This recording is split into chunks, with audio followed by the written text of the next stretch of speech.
नमस्कार। मैं हूं अंजू पंकज। बहुत बहुत स्वागत है आप सबका।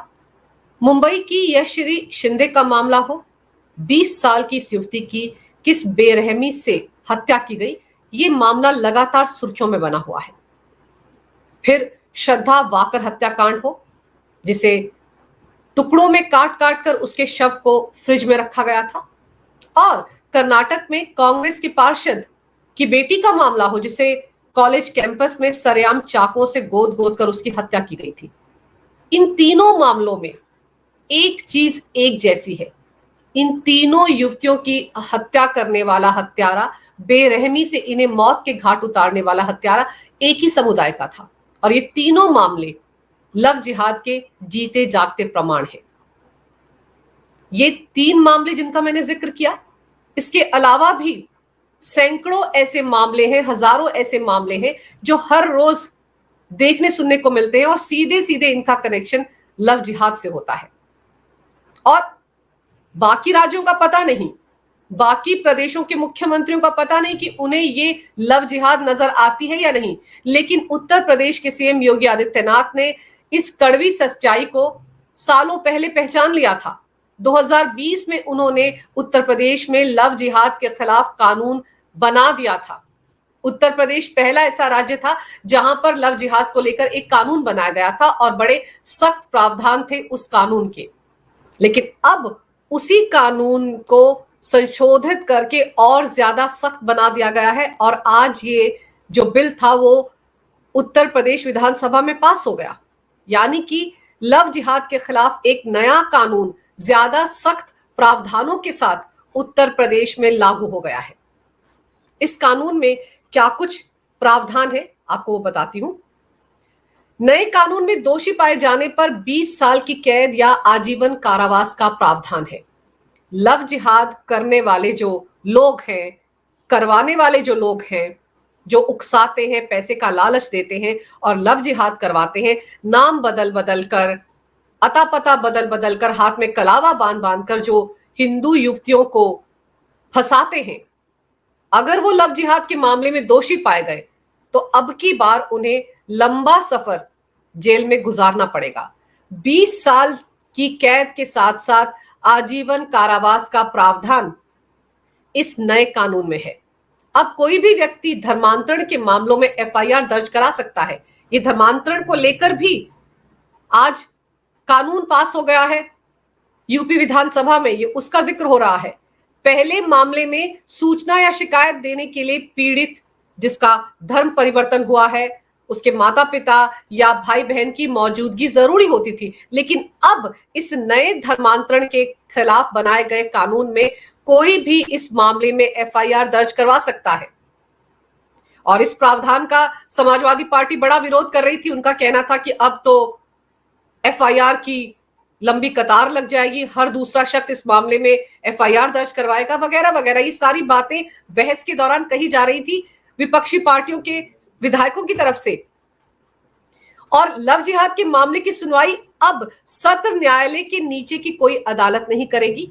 लव जिहाद के मामले में सरकारी वकील को मौका दिए बिना जमानत याचिका पर विचार भी नहीं किया जाएगा। यानी कि गुपचुप तरीके से बड़े आसानी से अब जमानत नहीं मिल पाएगी लव जिहाद के आरोपियों को। और तो और इसमें सभी अपराधों को गैर जमानती बनाया गया है। यानी कि धर्मांतरण के मामले में और लव जिहाद के मामले में जो धाराएं लगाई जाएंगी आरोपियों के खिलाफ, वो गैर जमानती बनाई गई हैं। जमानत मिलना अब बहुत ज्यादा मुश्किल हो गया है। और सबसे अहम बात यह है कि जो पहला वाला कानून था उसके हिसाब से 10 साल की सजा का प्रावधान था, और पुराने कानून के मुताबिक झूठ बोलकर, धोखा देकर धर्म परिवर्तन कराना अपराध माना गया था। अगर कोई स्वेच्छा से धर्म परिवर्तन कराना चाहता है तो उसे 2 महीने पहले मजिस्ट्रेट को जानकारी देनी होगी। ये भी प्रावधान इस नए कानून में है। कानून के मुताबिक जबरन या धोखे से धर्म परिवर्तन कराने पर 15,000 रुपए के जुर्माने के साथ 1 से 5 साल की सजा का प्रावधान था पुराने कानून में। इस मामले में भी यदि केस दलित लड़की से जुड़ा होता था तो उस मामले में 25,000 रुपए का जुर्माना लगाया जाता था, और 3 साल से लेकर 10 साल तक की सजा का प्रावधान था। और आपको याद होगा कि केंद्र सरकार की तरफ से धर्म परिवर्तन कानून बनाने को लेकर पहले भी ये कहा गया था कि ये राज्य सरकारों का मामला है और ये राज्य की सरकारें तय कर सकती हैं कि उन्हें इस दिशा में क्या करना है। यानी कि राज्य सरकारों को ही तय करना था कि उनको इस मामले से कैसे निपटना है। और धर्मांतरण का जो जाल है वो बहुत दूर दूर तक फैला हुआ है। धर्मांतरण का ही तो नतीजा है कि झारखंड जैसा राज्य, वहां पर जो आदिवासी आबादी है वो पिछले 15 साल में 10% कम हो गई है, क्योंकि जो आदिवासी लड़कियां हैं उनके साथ घुसपैठ करके भारत में आए, फर्जी आधार कार्ड और फर्जी जन्मपत्र के आधार पर भारत के नागरिक बन चुके बांग्लादेशी घुसपैठियों ने झारखंड में जाकर आदिवासी लड़कियों से शादी कर ली है और उनका धर्म परिवर्तन करवा दिया है। तो कम से कम बीजेपी शासित राज्यों में तो इसको लेकर कानून बन रहे हैं, लेकिन जरा सोचिए जिस तरीके से केरल में, कर्नाटका में, बंगाल में धर्मांतरण के मामले बढ़ रहे हैं, उसकी तरफ कोई ध्यान देने वाला नहीं है, क्योंकि ये राज्य सरकारों का विषय है। ममता बनर्जी को तय करना है, सिद्धरमैया को तय करना है कि उनको अपने राज्यों में क्या करना है। लेकिन इस मौके पर विधानसभा में बोलते हुए योगी आदित्यनाथ ने बहुत सारी बातें कही और उसमें सबसे अहम है, उनका कहना था कि महिला सुरक्षा को लेकर उनकी सरकार बहुत गंभीर है। इस सरकार के बनते ही हमने एंटी रोमियो स्क्वाड बनाए। जब हमने एंटी रोमियो स्क्वाड बनाए तो सबसे पहले इसका विरोध समाजवादी पार्टी ने किया था। महिलाओं के खिलाफ अपराध के ज्यादातर मामलों में समाजवादी पार्टी से जुड़े लोग किसी ना किसी तरह से उनका ताल्लुक रहता है ऐसे मामलों से। ये योगी आदित्यनाथ ने विधानसभा में कहा। उन्होंने कहा कि समाजवादी पार्टी उस पीढ़ी का प्रतिनिधित्व करती है जो कहती थी लड़के हैं, गलती कर देते हैं। ऐसे में योगी आदित्यनाथ ने कहा कि समाजवादी पार्टी के लोगों को, उसके नेताओं को महिला सुरक्षा के विषय पर कुछ बोलने का अधिकार ही नहीं है, क्योंकि समाजवादी पार्टी खुद महिला सुरक्षा के लिए एक बड़ा खतरा है। लेकिन उनकी सरकार सजग है और हर बेटी और व्यापारी को सुरक्षा देने के लिए प्रतिबद्ध है। ये बातें योगी आदित्यनाथ ने विधानसभा में ये बिल रखते वक्त, और जब ये पास हो गया बिल और कानून बन गया, उस वक्त ये सारी बातें कही। यहां पर गौर करने वाली बात यह है कि आखिर इस तरह के कानूनों की जरूरत क्यों पड़ रही है। बीजेपी शासित राज्यों में ही इस तरह के कानून क्यों बनाए जा रहे हैं? क्या इसके पीछे कोई स्ट्रेटेजी है? क्योंकि आपको बताती हूं कि असम में हिमंता बिस्व शर्मा जो सीएम है असम के, उन्होंने अभी हाल फिलहाल में कितना बड़ा ऐलान किया है। हिमंता बिस्व शर्मा ने ऐलान किया है कि राज्य में वीआईपी कल्चर को खत्म कर दिया जाएगा। उन्होंने सोमवार को बाकायदा ट्वीट किया कि हमारी सरकार वीआईपी संस्कृति को खत्म करेगी।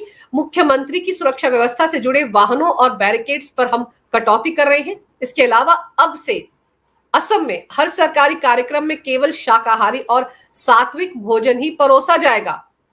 इससे पहले जून महीने में सीएम ने सभी सरकारी कर्मचारियों को अपने बिजली बिलों का भुगतान करने का निर्देश दिया था और इसमें पहल करते हुए सबसे पहले उन्होंने ही अपना बिजली का बिल खुद भरा था।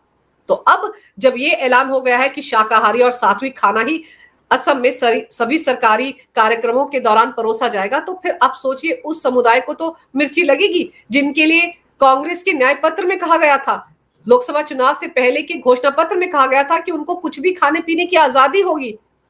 तो वो तो असम के सीएम के इस फरमान को देखकर कहीं ना कहीं सदमे में चले गए होंगे। अगर उत्तर प्रदेश के अलग अलग शहरों की बात करें तो हर दूसरे दिन ऐसा मामला सामने आ रहा है जहां पर परिवार को पता ही नहीं चलता है और उनकी बेटी का धर्म परिवर्तन भी हो चुका होता है। और लखनऊ में तो एक ऐसा मामला सामने आया है जब परिवार के लोगों ने देखा कि उनकी बेटी एक अलग कमरे में बैठकर नमाज पढ़ रही है। हिंदू परिवार था, चौंक गया। जब उसे पूछा गया तो उसने कहा कि उसने धर्म परिवर्तन कर लिया है और उसने एक मुस्लिम लड़के से शादी भी कर ली है। और परिवार के समझाने के बावजूद वो लड़की उस मुस्लिम युवक के साथ फरार हो गई। तो ऐसे में अब एफआईआर दर्ज करवाने के लिए परिवार का कोई भी सदस्य जा सकता है। युवती का होना जरूरी नहीं है, माता पिता का होना जरूरी नहीं है, या परिवार के किसी रिश्तेदार का होना जरूरी नहीं है। कोई भी इस मामले में एफआईआर दर्ज करवा सकता है। और गैर जमानती धाराएं हैं तो आप समझ लीजिए कि अब जो भाईजान नाम बदलकर युवतियों को फंसाते हैं शादी के लिए, और धर्म परिवर्तन करवाते हैं, उनके इर्द गिर्द शिकंजा कस दिया है योगी सरकार ने। यहां गौर करने वाली बात यह है कि उत्तर प्रदेश ही नहीं, बीजेपी शासित बाकी राज्यों में भी बड़े पैमाने पर इसी तरह के कानून लाए जा रहे हैं ताकि महिलाओं के अधिकारों की रक्षा की जा सके। बात सिर्फ हिंदू युवतियों और लड़कियों की नहीं है, बल्कि जो मुस्लिम युवतियां हैं, मुस्लिम लड़कियां हैं, उनके अधिकारों को भी सुरक्षित रखने की तरफ काम हो रहा है। असम में हिमंता बिस्व शर्मा सरकार इसी पहल में लगी हुई है और 90 साल पुराने एक कानून को रद्द करने की वहां पर तैयारी कर ली गई है। ये कानून क्या कहता है, पहले मैं आपको समझाती हूं। 1935 के Assam Muslim marriages and divorce registration act और रूल्स को रद्द करने का फैसला हिमंता बिस्व शर्मा सरकार ने लिया है और इसको लेकर कैबिनेट में एक बिल भी पेश किया गया है जिसे मंजूरी भी मिल चुकी है और यही बिल इस कानून को रद्द करेगा जो 90 साल पुराना है। हिमंता बिस्व शर्मा का कहना है कि रद्द करने वाले कानून का मकसद शादी और तलाक के रजिस्ट्रेशन में समानता लाना है। 90 साल से जो कुरीति चली आ रही थी, दरअसल उसे खत्म किया जा रहा है और इस कानून के तहत जो मासूम बच्चियां थी उनकी शादियां कर दी जाती थी, उन पर भी रोक लगेगी। ये पहल भी असम में हो रही है। और फिर अगर आप दूसरी तरफ देखें उत्तराखंड, तो उत्तराखंड देश का पहला ऐसा राज्य बन गया है जहां पर यूनिफॉर्म सिविल कोड को लागू कर दिया गया है। इसका नोटिफिकेशन अभी मार्च महीने में जारी किया गया था। राष्ट्रपति द्रौपदी मुर्मू जी की मंजूरी के बाद नोटिफिकेशन जारी किया गया था और फिर ये कानून लागू होने के बाद उत्तराखंड में विवाह, तलाक, उत्तराधिकार और लिव इन संबंधों को नियंत्रित किया जाएगा। यूसीसी का नोटिफिकेशन जारी होने के बाद अब राज्य में पिछले सभी निजी कानून खत्म हो चुके हैं। तो यूसीसी सबसे पहले उत्तराखंड में लाया गया, इसकी भी एक बहुत बड़ी वजह है क्योंकि आपको याद होगा कि उत्तराखंड एकमात्र ऐसा राज्य है जहां पर सबसे ज्यादा पैमाने पर डेमोग्राफिक चेंज देखने को मिल रहा है। वहां पर बड़ी तेज रफ्तार से मुस्लिम आबादी बढ़ रही है। हल्द्वानी आपको याद होगा जहां पर किस तरह से दंगा भड़का था जब पुलिस की टीम अवैध अतिक्रमण को हटाने के लिए गई थी। मस्जिदें बना दी गई थी, मदरसे बना दिए गए थे, लोगों ने अपने घर बना लिए थे बड़े पैमाने पर। कैसे हुआ था ये सब कुछ? ये सब कुछ उस स्ट्रेटेजी के तहत किया गया था जिस स्ट्रेटेजी के तहत रोहिंग्या और बांग्लादेशी घुसपैठियों को भारत में लाया जाता है और फिर उनके फर्जी दस्तावेज बनाकर, जन्म प्रमाण पत्र बनाकर उनको अलग अलग जगहों पर देश में बसा दिया जाता है। सबसे बड़े टारगेट पर उत्तराखंड है क्योंकि उत्तराखंड की सीमा चाइना से लगती हुई है और वहां के जंगलों में भी बड़े पैमाने पर जमीन जिहाद हो रहा है। तो इन सब को रोकने के लिए यूसीसी की सख्त जरूरत है, एक जैसे कानून की सख्त जरूरत है। और फिर उत्तर प्रदेश में आप देखिए, ये खबर तो लगातार चर्चा में है कि रायबरेली में किस तरीके से फर्जी जन्म प्रमाण पत्र बनाकर वहां पर रोहिंग्या को बसाने का कार्यक्रम चल रहा था। जिशान नाम का एक शख्स है जो रायबरेली के पलाही गांव में जन सेवा केंद्र बनाकर इस तरह से फर्जी दस्तावेज बना रहा था। फर्जी जन्म प्रमाण पत्र, आधार कार्ड, सब कुछ बनाए जा रहे थे और देश के अलग अलग हिस्सों में रोहिंग्या और घुसपैठियों को बसाने का कार्यक्रम बड़े धड़ल्ले से चल रहा था। और ताजुब की बात यह है कि वहां पर सरकारी अधिकारी जो है, वीडियो, वो भी शामिल था इस खेल में। उसके लाइसेंस से ही इतने सारे फर्जी दस्तावेज बन रहे थे। सलोही गांव है जिसकी आबादी 20,000 है और फर्जी दस्तावेज 19,000 बन गए थे। एक गांव में एक मुस्लिम परिवार है, उसके एड्रेस पर 800 से ज्यादा फर्जी प्रमाण पत्र बना दिए गए। तो ये खेल जो चल रहा है, इस पर लगाम कसना जरूरी है। सिर्फ बीजेपी शासित राज्यों की बात नहीं है, उत्तर प्रदेश, असम और उत्तराखंड की बात नहीं है, झारखंड में भी ये सब कुछ हो रहा है, लेकिन वहां की सरकारें जागने की कोशिश ही नहीं कर रही हैं। वहां की सरकारों को फर्क नहीं पड़ता, लेकिन कहीं से तो शुरुआत होगी। और अगर ये शुरुआत बीजेपी शासित राज्यों से हो रही है तो मानकर चलिए कि केंद्र में मोदी सरकार आने वाले वक्त में कोई बड़ा फैसला लेने जा रही है। हो सकता है इस तरह के कानून बीजेपी शासित राज्यों में लाकर एक एक्सपेरिमेंट किया जा रहा हो, आंकने की कोशिश की जा रही हो कि क्या रिएक्शन होता है, लोग कैसे रिएक्ट करते हैं इन कानूनों की तरफ। क्योंकि मोदी सरकार तो पहले ही कह चुकी है कि यूसीसी लाना है। सुप्रीम कोर्ट कई बार कह चुका है कि यूसीसी आज के समय की मांग है, इसे लागू करना चाहिए, लेकिन इसे लागू करना आसान नहीं है। खासतौर पर मुस्लिम समुदाय के लोग रोना धोना शुरू कर देते हैं कि उनको तो शरिया चाहिए, उनको शरिया की सिर्फ वो चीजें अपने फायदे के लिए चाहिए जिनमें निकाह और तलाक का मामला शामिल हो। इसके अलावा का कानून तो उनको वही चाहिए जो आईपीसी की धाराओं के तहत होता है। अगर शरिया कानून उनको चाहिए तो फिर सजा भी उनको शरिया कानून के हिसाब से मिलनी चाहिए। तो ऐसे में अगर मोदी सरकार एक झटके के साथ पूरे देश में यूसीसी लाने का फैसला करती है तो आप मानकर चलिए इसका बड़े पैमाने पर विरोध होगा। मुस्लिम तुष्टीकरण करने वाली राजनीतिक पार्टियां ही इसके खिलाफ उठ खड़ी होंगी। कांग्रेस पार्टी को सबसे ज्यादा ऐतराज होगा, ममता बनर्जी को, अखिलेश यादव को। इनका तो वोट बैंक ही मुस्लिम वोट बैंक है। तो ऐसे में अगर कम से कम बीजेपी शासित राज्यों में इस तरह के बदलाव किए जाते हैं, इस तरह के कानून लाए जाते हैं, तो एक मैसेज पहले ही चला जाएगा पूरे देश को कि अगर मोदी सरकार के होते हुए उत्तर प्रदेश में, असम में या उत्तराखंड में इस तरह के बदलाव आ रहे हैं तो फिर मोदी सरकार पूरे देश में भी ऐसे बदलाव ला सकती है। क्योंकि अगर ये राज्य अपने आप ये कानून बना रहे हैं, बिल ला रहे हैं, सख्त प्रावधान लेकर आ रहे हैं लव जिहाद में, और इन पर अगर केंद्र सरकार को या बीजेपी के केंद्रीय नेतृत्व को ऐतराज होता तो वो फौरन इन पर रोक लगा देते। यानी कि केंद्र की मोदी सरकार के इशारे पर या बीजेपी की जो कोर टीम है उनके कहने पर बीजेपी शासित राज्यों में इस तरह के कानून लाए जा रहे हैं, इस तरह के प्रावधान लाए जा रहे हैं जो कि बहुत जल्द पूरे देश में लागू हो सकते हैं।